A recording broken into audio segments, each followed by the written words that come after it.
They say that in India, nothing ever goes quite the way that you plan. They also say that India gives you what you need, not necessarily what you want.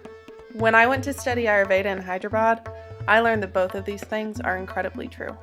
Ayurveda is a traditional Indian healing and wellness system. It focuses on the balance of 3 doshas, or energy patterns: Vata, Pitta, and Kapha. Imbalance in any one of these doshas, caused by stress, poor diet, weather, whatever, manifests as a disease.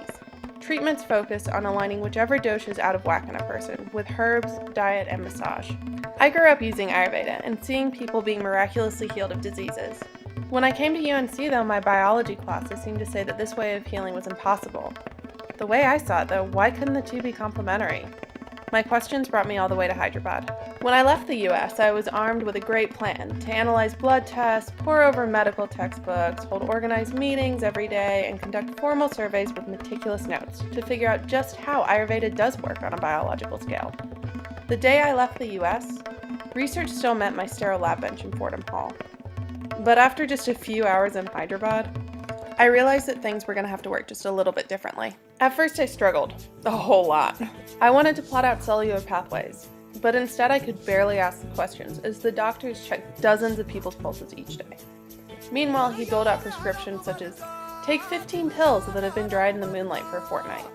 When I asked why these things worked, I was generally answered in stories from the Ramayana.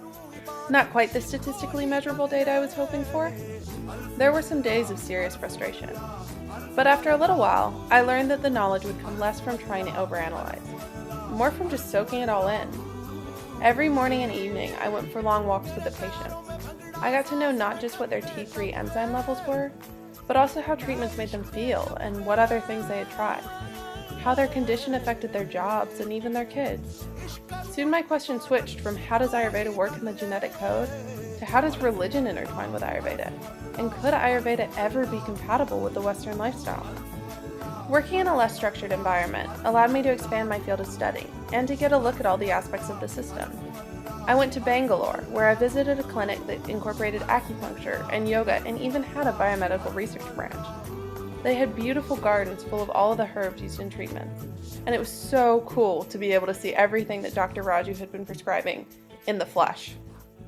In Udupi, I toured an Ayurvedic distribution center that processes and ships packaged herbs all over the world.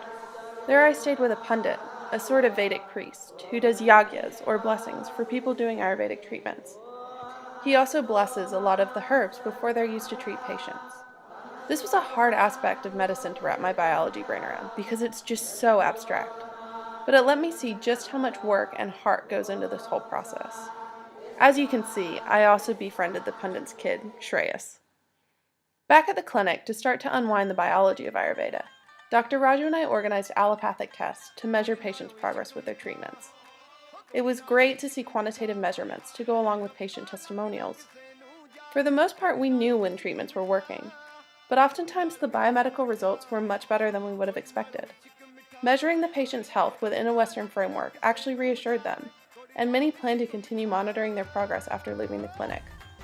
And after Dr. Raju felt an issue with my thyroid and my own pulse, it was remarkable to see the nodule that I didn't even know existed on a Western scan.